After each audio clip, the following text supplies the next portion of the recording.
Nesse vídeo, a gente vai fazer uma trajetória pelos modelos de linguagem e vamos entender as relações com a semântica de vetores e embeddings.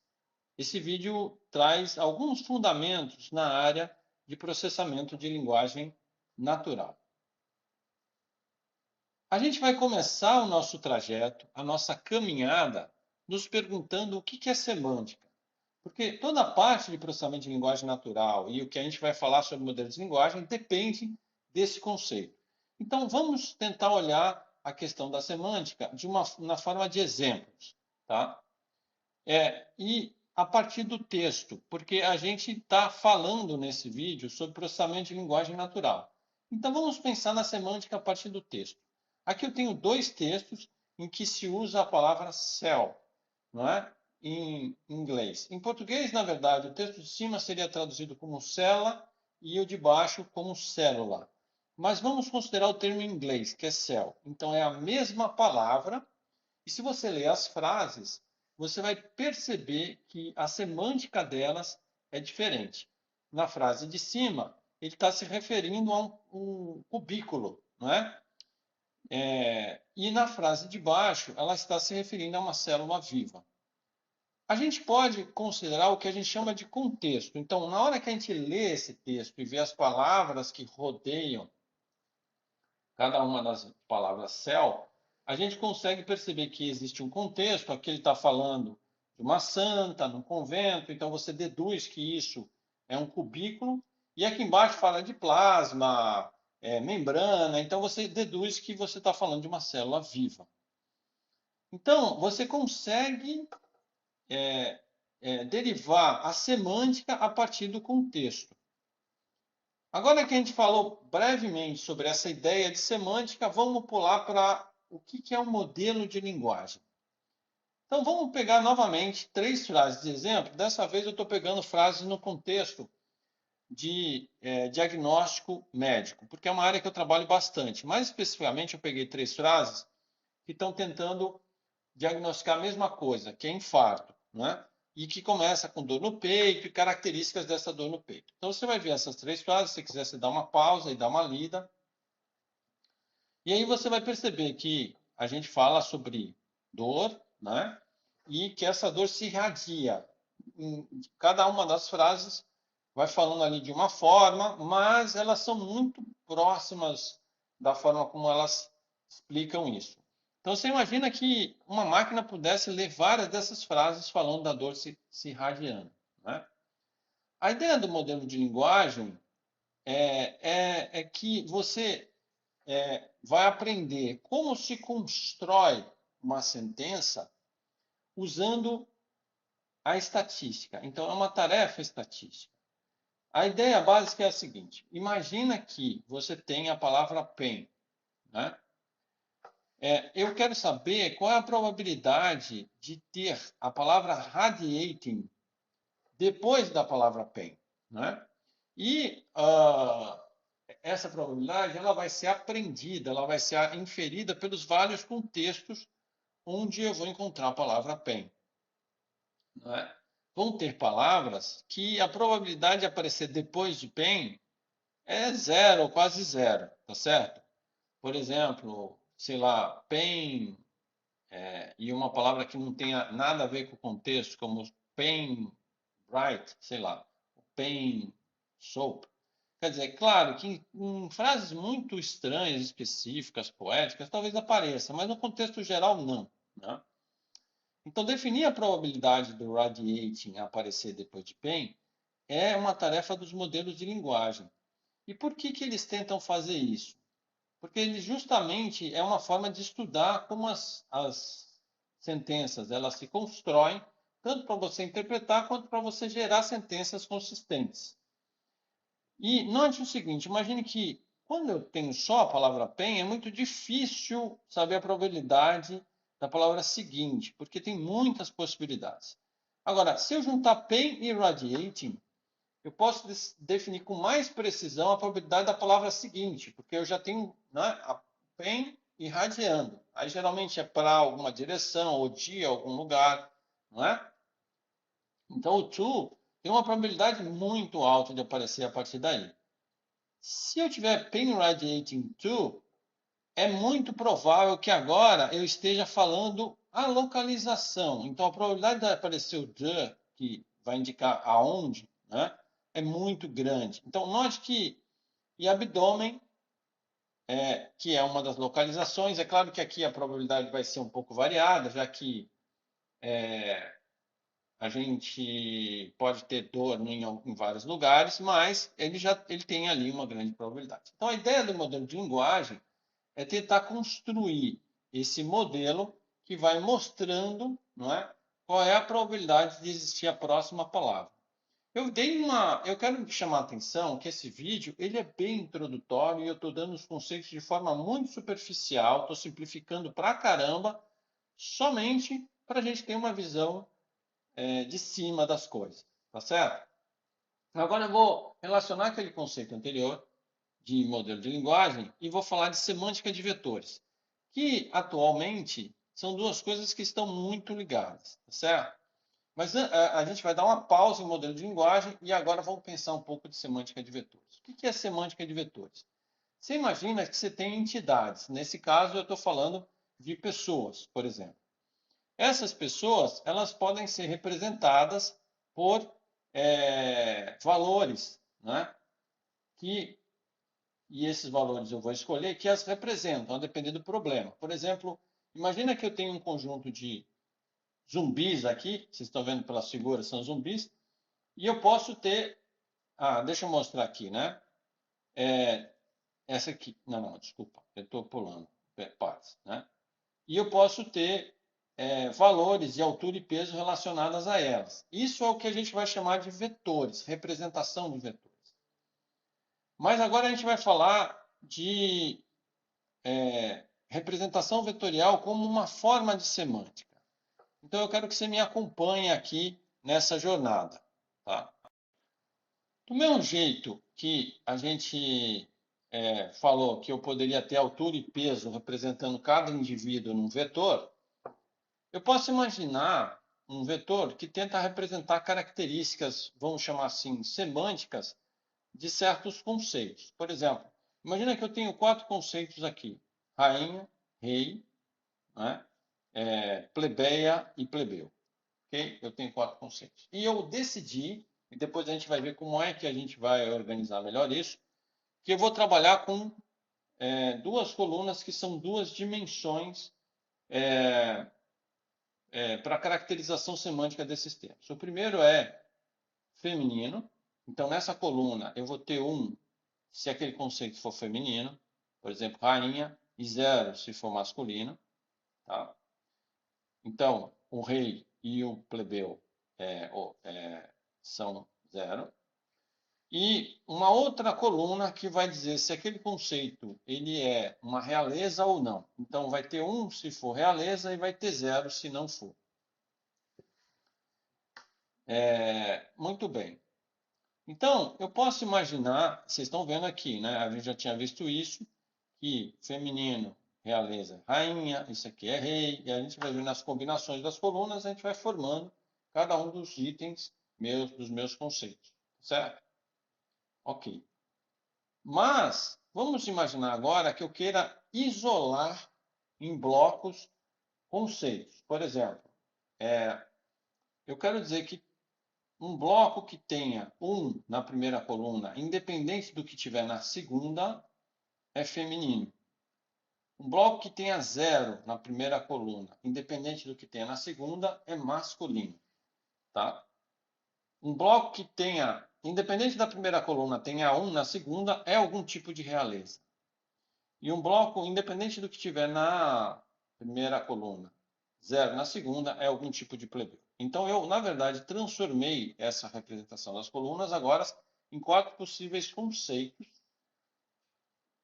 de classificação. E agora eu vou extrapolar essa ideia da semântica de vetores para mostrar para vocês como é que eu poderia pegar isso e usar isso para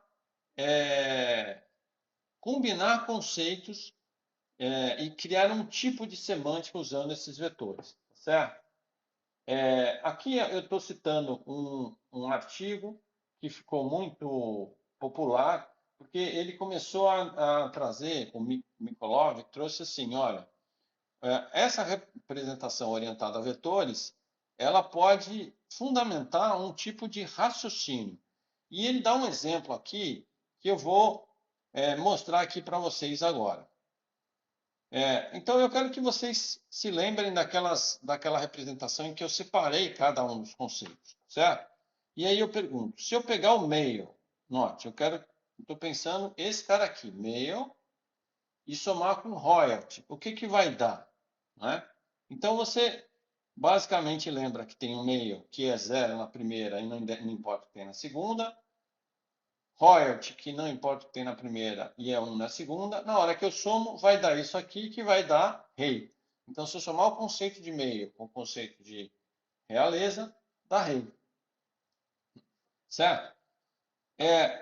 E agora, eu poderia fazer uma espécie de conjunto de operações entre esses vetores. Por exemplo, se eu pegar um rei, subtrair o male e somar o female, o que dá? Então, vamos ver essa conta, como é que funcionaria. Esse é o rei, é o conceito inicial.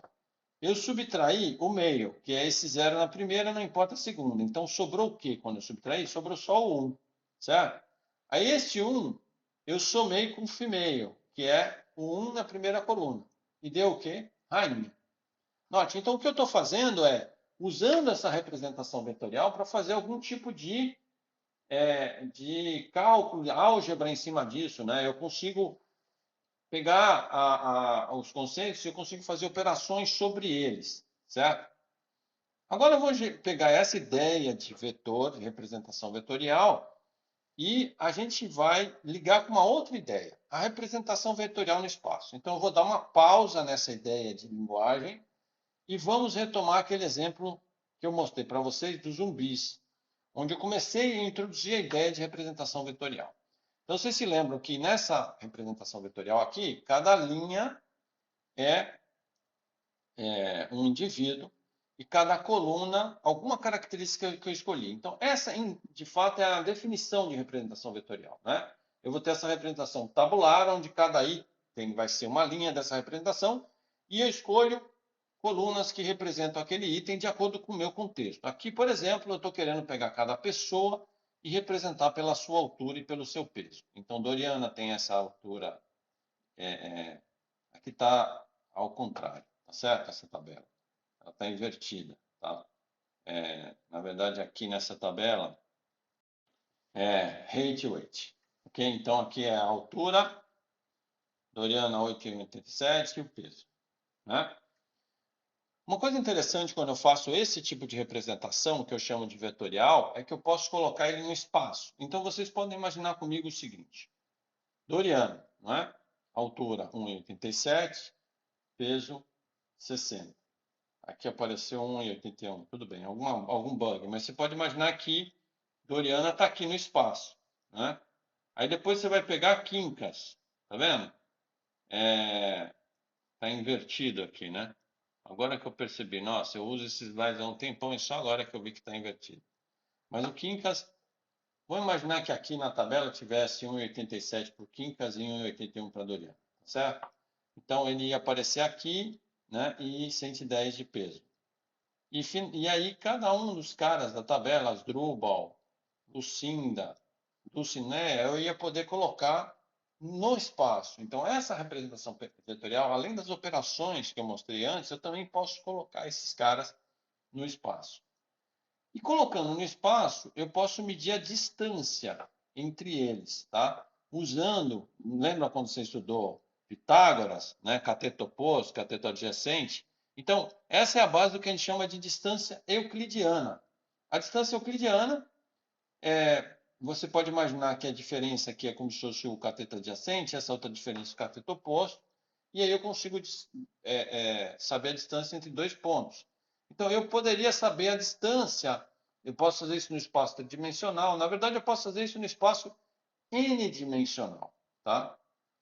E medindo a distância, eu consigo, por exemplo, organizar esses caras aqui em clusters, certo? Então, eu poderia pegar as proximidades, né? acrescentei um slide aqui. Então, você imagina que a partir dessas distâncias, eu consigo medir, por exemplo, olha, esses caras estão mais próximos entre eles, né? O masculino.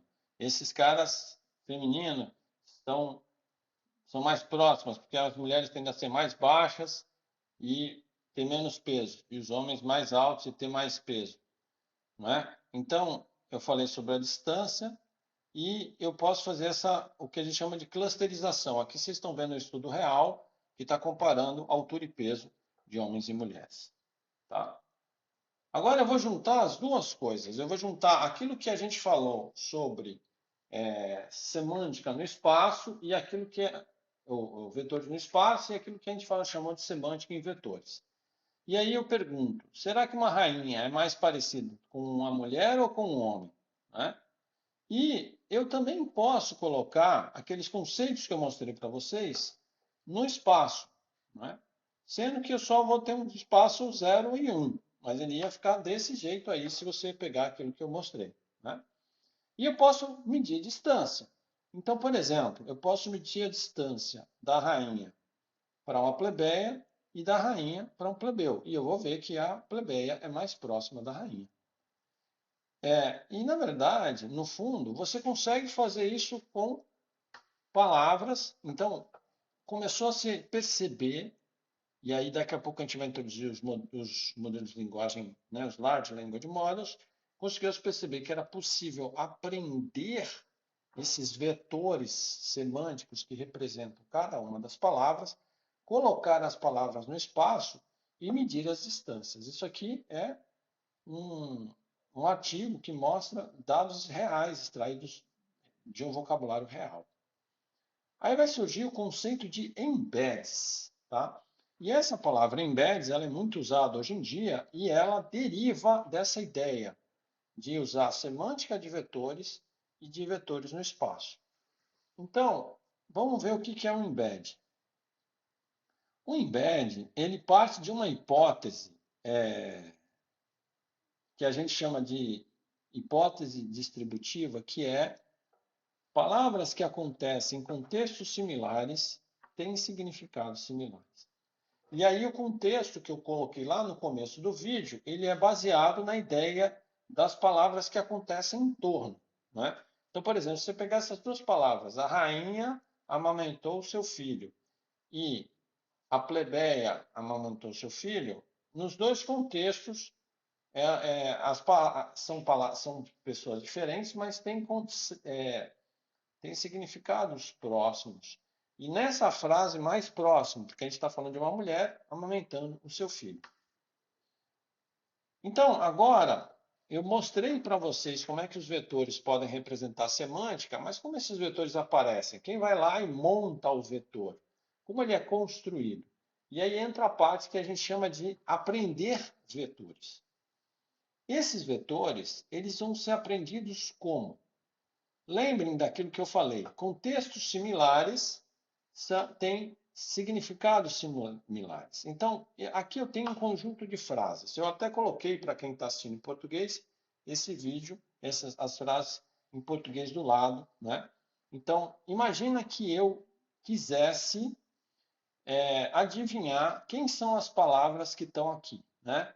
Ou empunhou sua espada, liderou um exército para a batalha, amamentou seu filho. Então, tem várias frases, e esse é um exercício que depois eu vou mostrar para vocês, que a gente usa, inclusive, para treinar as máquinas. E o exercício aqui é você imaginar quais são as palavras que ocupam essas posições, tá certo? Então, imagina que eu quero aprender, nessas frases, o contexto que está mais associado a coisas do gênero feminino e o contexto do sexo. Aqui eu vou falar de sexo masculino e feminino, tá? Então, eu posso ver o seguinte: as frases que estão em vermelho, né? Principalmente eu estou considerando, isso aqui é muito importante, um contexto de frases sobre alguma coisa na época ali medieval, vamos dizer assim, tá? Essas frases elas estão mais ligadas, as de vermelho, ao contexto masculino e as outras ao contexto feminino. Concordam comigo? Então eu posso imaginar que existe um vetor chamado female, que é aquele que eu tinha usado lá em cima com 1 e 0, só que agora eu vou usar ele com certos valores, né? Então eu vou imaginar que é muito, na época medieval, era muito pouco provável que uma mulher tivesse uma espada, ao menos algumas heroínas que tinham na época. Então aqui vai dar 0,1, por exemplo. Era muito provável que fosse um homem, isso aqui vai dar um 0. E, dirigir a carruagem. Até pode uma mulher dirigir a carruagem, eu aumento um pouquinho aqui para 0,2, mas é mais comum que sejam os homens. Tá? Agora vamos ver que frases que estariam ligadas a plebeus, de uma forma geral, ou realeza, certo? Então a gente vai ver que as frases que estão em lilás, vamos chamar assim, né? Elas poderiam estar num contexto ou no outro. Poderia ser um plebeu, poderia ser uma realeza. As que estão em azul estão mais para realeza, né? E as que estão em alaranjado estão mais para plebeus, certo? Ok, então eu poderia criar um vetor aqui também dando valores, né? Tem os valores daquelas coisas que estão ali no meio, que seria entre 0,3 e 0,5, os valores que são mais para realeza mais altos, e os valores que são mais para plebeus mais baixos, certo? Então, agora eu posso imaginar quais são as palavras que estão nessas frases, eu consigo ver as palavras que estão nessas frases, e vocês vão imaginar o seguinte, o que acontece? Cada palavra agora, ela vai ser representada por um vetor que indica essa palavra dentro desse contexto, dentro dessa frase. Então, esse vetor, que a gente está por enquanto chamando de um embedding, mas é um embedding que ainda é didático, eu estou construindo com você. Cada vetor desse está representando cada uma dessas palavras, tá certo? Então, eu poderia depois, por exemplo, tirar, vamos chamar assim a média, né? Eu vou pegar todas as frases onde a palavra queen aparece aqui, né? Vou pegar os vetores que estão associados a queen, né? E vou criar um vetor que representa queen genericamente, que vai ser como se fosse a média, por exemplo. Eu estou simplificando sempre para ser didático, só para vocês entenderem o contexto. Então, eu vou ter um vetor que representa queen, um vetor que representa king, plebeia, plebeu e assim por diante. Tá? E são isso que são os embeds. Na verdade, cada vez que você tem hoje em dia, né, essas representações vetoriais que foram aprendidas a partir de milhões ou bilhões de textos. Tá? Eu não vou entrar aqui no detalhe de como se aprende, eu vou falar só rapidamente algumas coisas, mas eu não vou entrar no detalhe, porque vai muito além do escopo desse vídeo, mas você vai imaginar que eu vou ter uma rede neural que vai pegar bilhões de textos, olhando aqueles contextos que eu mostrei para você, eles vão aprendendo, né? E se cria uma espécie de dicionário onde cada palavra ganha uma representação vetorial como essa, tá certo? Uma das coisas importantes que eu vou falar agora é que quando você olha esse embed, você se pergunta, mas André, você me mostrou lá que uma coluna era realeza, a outra coluna era feminino, que colunas são essas?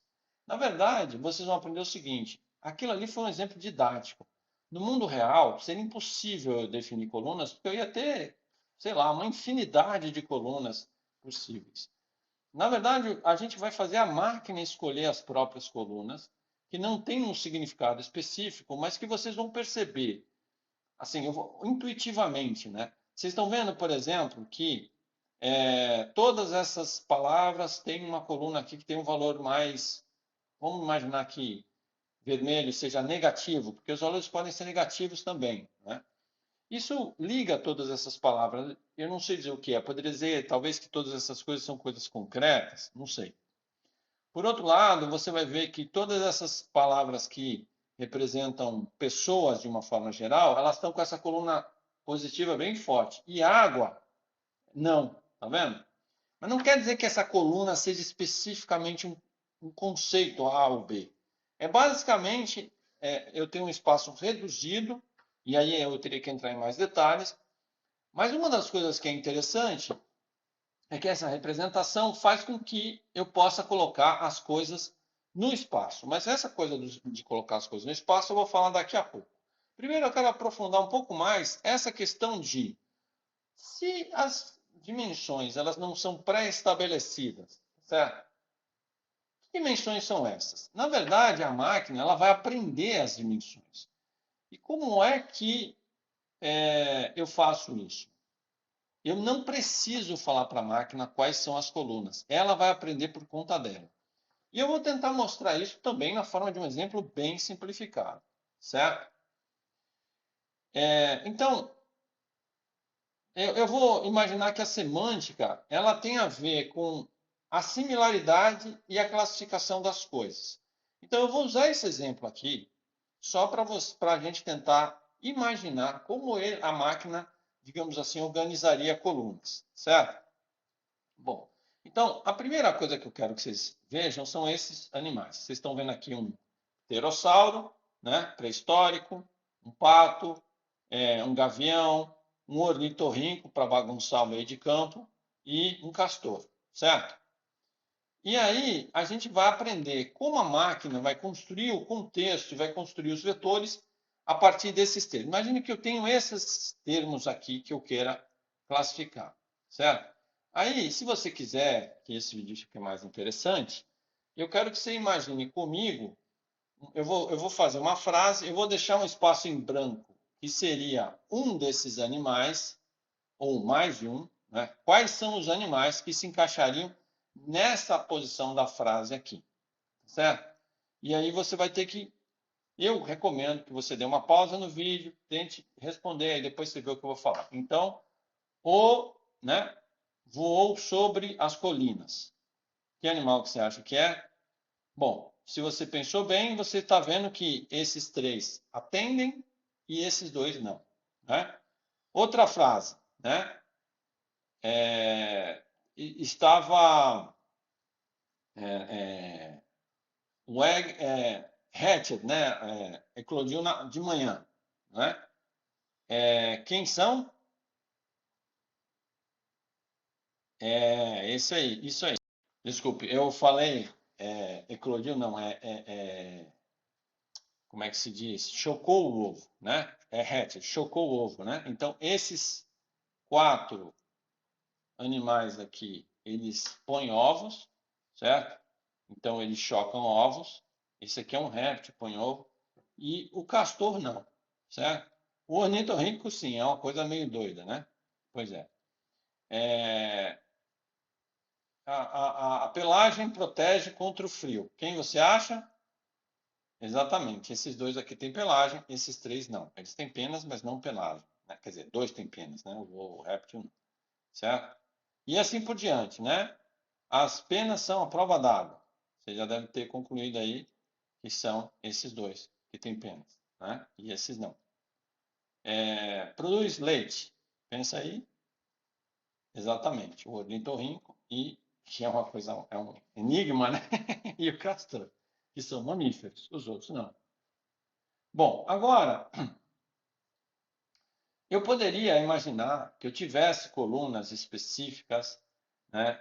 Voar, ovos, penas,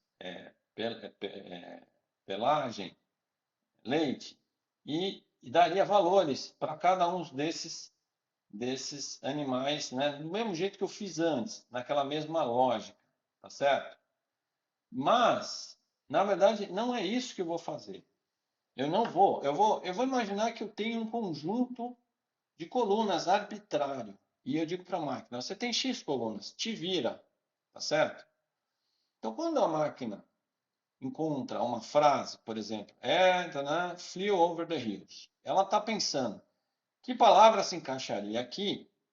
E as palavras que se encaixam mais deveriam, para um certo contexto X, ter mais peso né? Aqui 1, porque esses 3 se adequam. E aquelas que não se encaixam tinham que ter menos peso nessa coluna, vai ter mais peso numa outra, tá?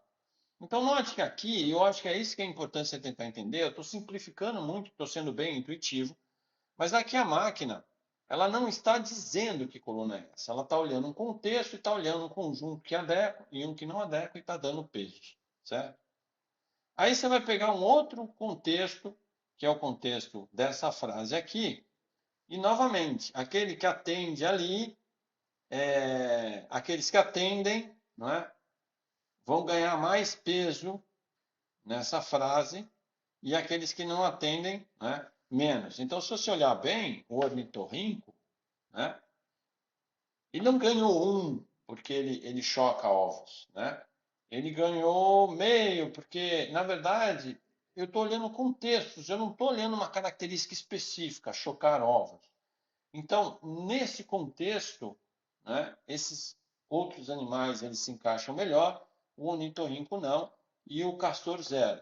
Tá vendo? Então, basicamente, o que eu vou fazendo? Eu vou pegando contextos e vou ajustando valores do vetor de tal forma que os animais, as palavras, os conceitos que estão mais próximos deveriam ter valores mais próximos naquele contexto e os que estão mais distantes deveriam ter valores mais distantes naquele contexto. E com isso, eu vou montando o meu vetor, que depois vai ser como se fosse a média, né? Como eu fiz no caso do outro, para cada um dos animais. Eu fiz de uma forma muito rápida e intuitiva, mas a mensagem que tem que ficar aqui é que esses vetores, eles têm duas características. Primeiro, eles são aprendidos, vendo trilhões de textos, e as colunas, elas não têm uma semântica específica. Elas vão tentar definir o que eu vou chamar de uma forma abstrata certos contextos e vão dar valores dizendo se eles estão mais próximos ou mais separados. Da mesma forma, eu poderia usar para o exemplo da realeza, rei, realeza, plebeu, plebeia. Eu não tenho colunas com significados específicos, a máquina vai aprender essas colunas. O interessante desses embeddings é que eles são representações vetoriais. E como eles são representações vetoriais, vale para eles a mesma coisa que vai valer para. Depois eu volto para cá. Que vai valer para qualquer representação vetorial. Então, imagina que essa é uma coluna daquele vetor, com valores, e essa é outra coluna do vetor. Tá? E imagina que eu tenho aqui, poderia ter conceitos ou contextos no espaço. Né? Então, eu poderia colocar esses caras no espaço usando a representação vetorial. Construir aqui uma imagem que melhor representa o que eu estou querendo mostrar para vocês, tá? Aquela estava meio confusa. Então, imagina o seguinte, olha, imagina que eu tenho esses vetores que eu acabei de mostrar, não é? Um vetor representando cada conceito. Cada coluna desse vetor é uma dimensão no espaço, como eu fiz com os outros vetores. Então, você pode imaginar, eu simplifiquei, vou pegar duas dimensões e simplifiquei num espaço bidimensional, que eu poderia colocar, usando esses embeddings, esses conceitos no espaço. E isso o que ia acontecer? Ia acontecer que coisas mais próximas, como o pato que são aves, né? O pato e o falcão, eles iam ficar mais próximos, animais que voam ali juntos, e o mamífero ia ficar mais distante, o ornitorrinco ali no meio do caminho. Então, a partir dos embeddings, eu consigo comparar a similaridade e a distância entre os conceitos. E essa é a grande revolução na aprendizagem de máquina. Deixa eu agora mostrar esse exemplo. Esse exemplo aqui, eu vou mostrar mais para frente que eu posso usar um sistema que pode pegar um documento inteiro e transformar o documento todo num embedding, como esse aqui, certo? E aí, na hora que eu faço isso, que eu transformo um documento inteiro num embedding, eu também posso colocar documentos nesse espaço, do mesmo jeito que eu fiz com os conceitos. Cada documento vai ter uma posição no espaço, porque eu vou ter um embedding para o documento inteiro. E eu posso, inclusive, agrupar documentos conforme certas categorias. Eu vou mostrar mais para frente que eu posso, por exemplo, fazer o que a gente chama de análise de sentimento. Dizer, esse cara é positivo, esse cara é negativo, né? Um sentimento positivo, um sentimento negativo, e assim por diante. Aqui eu estou mostrando uma pesquisa que a gente está fazendo, que a gente pegou respostas de estudantes, não é? E categorizou no espaço conforme alguns critérios que a gente queria analisar e criou grupos ou clusters. Tá? Aqui ele está mostrando palavras no espaço. Né? Então, se você pegar palavras que representam conceitos, você pode representá-las no espaço e ver a proximidade, nesse caso aqui na área de saúde. Tá? Bom, agora que a gente pegou alguns fundamentos do modelo de linguagem, da semântica de vetores e dos embeddings, a gente vai dar uma avançada e vai falar dos tamanhos dos modelos de linguagem e parâmetros. Parâmetro é um conceito que vai determinar, né? Você imagina que eu tenho uma rede neural que vai construir a representação de um modelo de linguagem, né? E hoje em dia, esses modelos de linguagem que constroem representações a partir de textos ou de coisas, eles são redes neurais. E quanto mais, vamos chamar assim, de uma forma simplificada, quanto mais neurônios a minha rede tem, maior o número de parâmetros, não é? E maior poder o meu modelo de linguagem tem. E nos últimos anos, esses modelos de linguagem, eles cresceram, né? E cresceram de uma forma muito rápida. A gente pode ver ali os primeiros modelos, Elmo, GPT, BERT, e a gente foi vendo que esses modelos eles foram crescendo ao longo dos anos. E aí formou o que a gente chama de Large Language Models. Mas vamos dar uma entendida um pouco melhor o que eles são e as tarefas deles. Então, eu vou mostrar um modelo de linguagem para vocês e, nesse momento, a gente vai fazer a interconexão entre a teoria dos modelos de linguagem e os embeddings que a gente viu aqui. A gente vai falar sobre o BERT, que foi um dos primeiros. Né? A sigla, então, quer dizer isso aqui. E esse bidirecional aqui tem a ver com a forma como o modelo ele entende o contexto. Que ao invés de entender só pela esquerda, pela direita, eu teria que contar um pouco da história, né? Ele consegue ver os dois lados ao mesmo tempo. Como? Vamos lá. Eu vou falar sobre um encoder. E o que é um encoder? O BERT ele é chamado de encoder. Eu vou simplificar muito aqui novamente. Ele é um modelo de linguagem que você imagina que você tem palavras, tá certo? E eu posso buscar num dicionário, como eu já mostrei para vocês, o embedding que representa cada uma dessas palavras. Mas esse embedding, ele é um embedding, vamos chamar assim, de uma forma simples, médio. Ou seja, ele não está considerando a semântica da palavra nesta frase, ou nessa frase. Então vamos lembrar aquela palavra cell que eu mostrei para vocês, né? Cell vai ter o mesmo. Eu posso pegar no dicionário cell, ela vai ter um embedding único genérico. Depois eu posso. Mas e a palavra cell nesta frase? O que significa? Aí eu teria que adaptar o embedding ao contexto da frase. Tá certo? Aqui, por exemplo, barrel quer dizer barril. E o barril ele tem um embedding genérico. Como é que é a palavra barril dentro de uma frase? Aqui, no caso, ele está se referindo à forma do tórax. Tá vendo aqui, olha? Examination we can observe. Então, no exame a gente pode observar o tórax, o peito na forma de barril.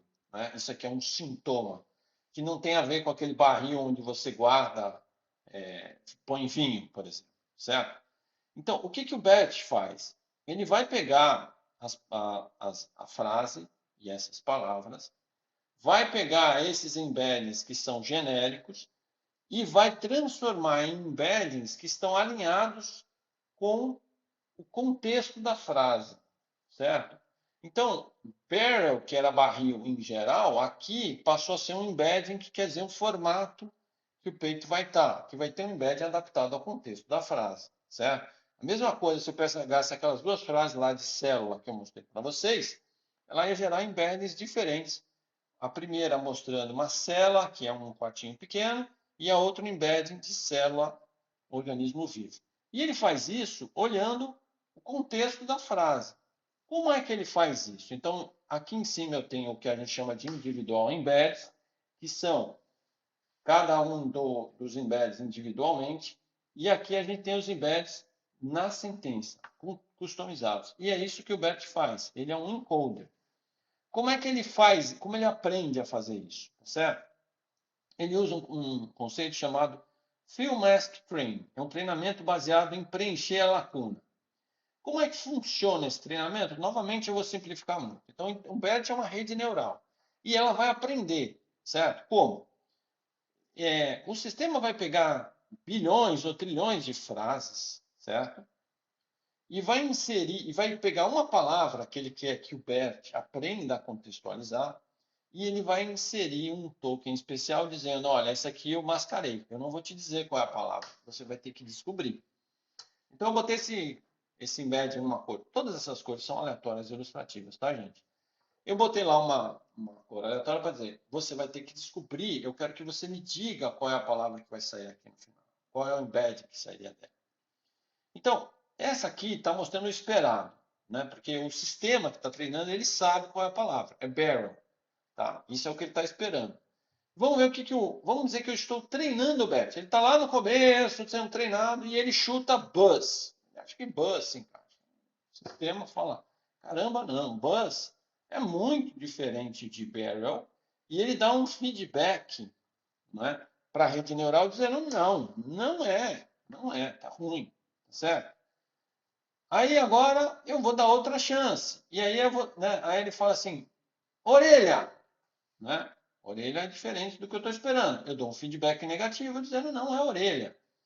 E aí o sistema, baseado em reforço, ele vai aprendendo com o tempo, até que chega uma hora que ele acerta e ele recebe um feedback positivo. É claro que aqui eu não estou mostrando um detalhe, porque aí ia ficar muito complexa a apresentação, que ele vai aprendendo a ajustar os pesos do embed de contexto. Tá? Não existe já um certo, como eu estou mostrando aqui, e ele usa esse. Ele vai aprendendo a ajustar esses pesos. Mas aí vai ficar muito complexo explicar. Então, para que serve um encoder? Né?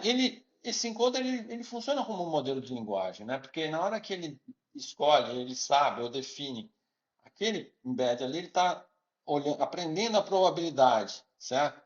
E tudo isso está sendo representado nesses encoders, certo? Que coisas que a gente consegue fazer com encoder, por exemplo? Eu vou dar um dos exemplos. Dá para fazer centenas de coisas. Eu vou mostrar, por exemplo, como é que eu usaria um encoder para uma classificação. Então, quando você tem frases como essa, aqui eu treino o BERT, é comum eu colocar um token no começo de cada parte do que eu quero treinar para classificação, por exemplo, uma frase, um trecho, seja lá o que for, que é um token especial chamado CLS, entre colchetes. Como está aí, esse class aqui. E o BERT, ele vai treinar, eu não vou entrar em detalhes, mas ele vai criar um embedding que ele vai aprendendo com o tempo, que representa toda a sentença que eu quero classificar. Tá certo? Tudo que está ali, desse class até o início do próximo, até antes do início do próximo class. Então, tudo aquilo, ele vai criar um embed que representa a frase inteira. Então, na verdade, eu estou chamando frase, mas toda a sentença que vai que vai abranger esse class. Então, ele aprendeu um embed que representa uma sentença inteira e não mais somente um pequeno trecho, certo? E aí agora eu posso pegar esse embedding que ele gerou, que representa a sentença, e colocar num classificador, que vai ser treinado. E eu quero que vocês lembrem, um classificador pode ser treinado para, dado um conjunto de valores que vai ser o meu embedding, ele classificar. Por exemplo, aqui ele está classificando como um sintoma, né? Ele pode aprender que uma outra palavra com outro embedding vai, por exemplo, regular breathing, vai gerar, né, um outro embedding representando a frase, que vai ser classificado de uma outra maneira. Então, ele vai aprendendo, dado o embedding, né? Lembrem-se que o embedding eles podem ser colocados no espaço, então o classificador ele pode aprender a diferenciar, embeddings que estão nessa região. É como se eu fosse pegar uma... Deixa eu voltar aqui para uma imagem que é essa aqui, ó. É como se o classificador fosse aprendendo a fazer isso, tá vendo? Colocando um espaço e separando um do outro, tá? com os embeds que representam as sentenças, tá certo? E aí ele vai classificando, tá? Eu também posso usar um negócio chamado fine tuning. O fine tuning é, eu recebi um modelo de linguagem que já foi treinado, como o BERT, e agora eu quero treinar o BERT mais detalhadamente, fazer um segundo treinamento sobre o primeiro, que vai ensinar o BERT a uma tarefa mais especializada. Por exemplo, existe uma tarefa chamada reconhecimento de entidades. Imagina aqui você tem um texto, não é? Que poderia ser um prontuário ou qualquer coisa assim, ou um estudante respondendo alguma coisa. E dentro desse texto eu quero reconhecer entidades, como o que ele está falando sobre exame físico, exames complementares. Eu quero pegar coisas dentro desse texto e eu quero reconhecer, certo? E eu posso usar o BERT para isso. Só que uma das formas de usar o BERT para isso, ao invés de só ser daquela classificação, é que eu posso treinar ele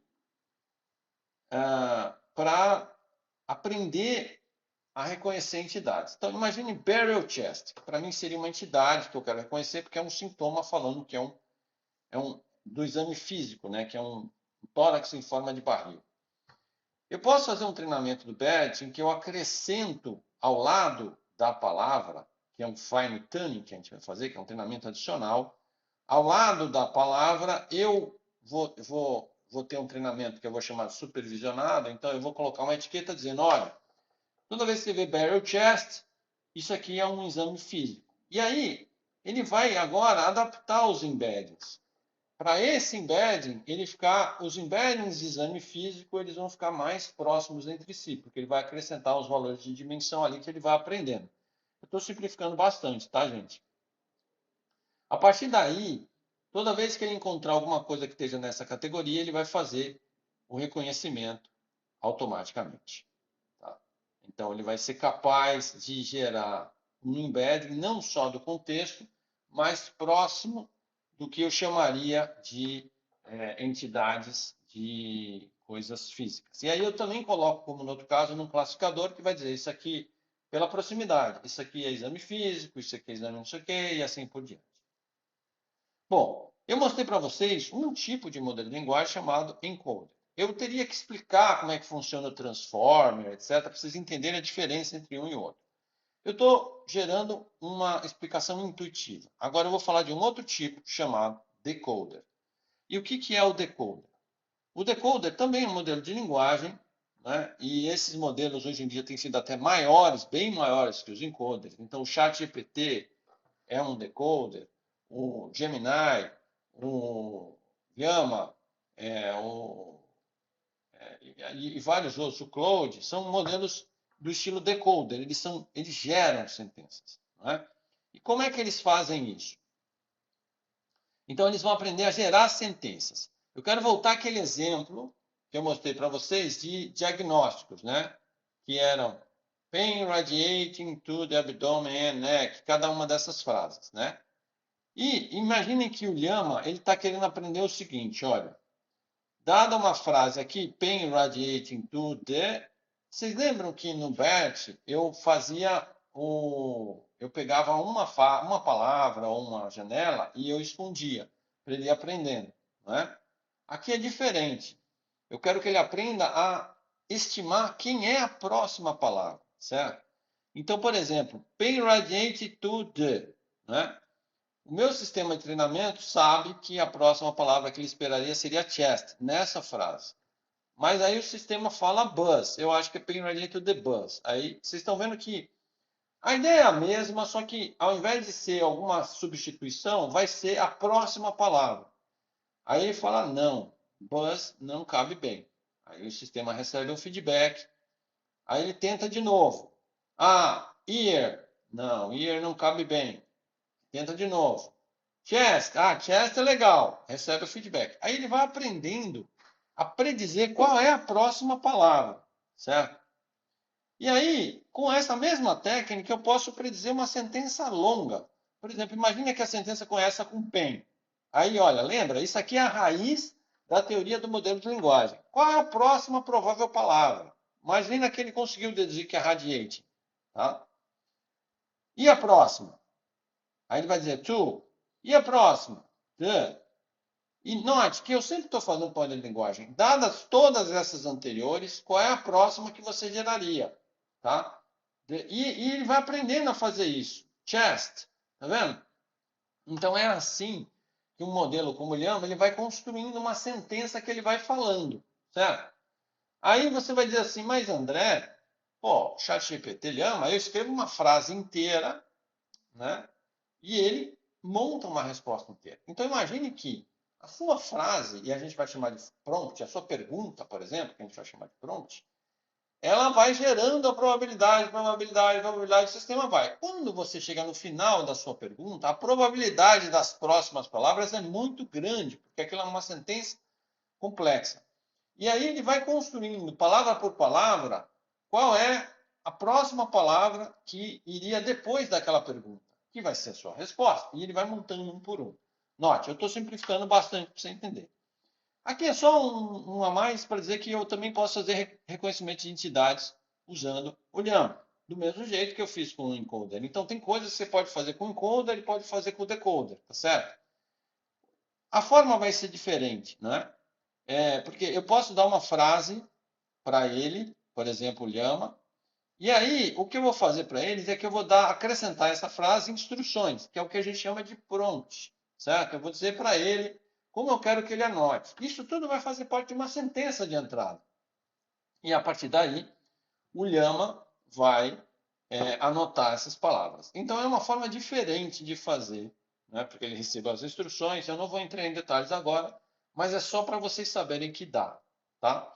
Agora, fazendo um fechamento disso que a gente viu. O que a gente viu aqui nesse vídeo foi um pouco sobre o que são os modelos de linguagem, não é? E a gente viu também um pouco, né, eu não entrei em tantos detalhes, que eu posso treinar um modelo de linguagem e tem tipos diferentes. E todo esse processo, depois, esses modelos, eles vão produzir saídas, né, que vão ser na forma desses embeddings que eu expliquei para vocês, e que isso vai poder ser usado para várias outras tarefas. Eu mostrei o exemplo da classificação. Por exemplo, a análise de sentimento pode ser uma classificação. Mas isso poderia ser usado em vários outros contextos, como vocês estão vendo aí na ilustração. Tá certo? Essas aqui são as referências, os agradecimentos das imagens. Obrigado.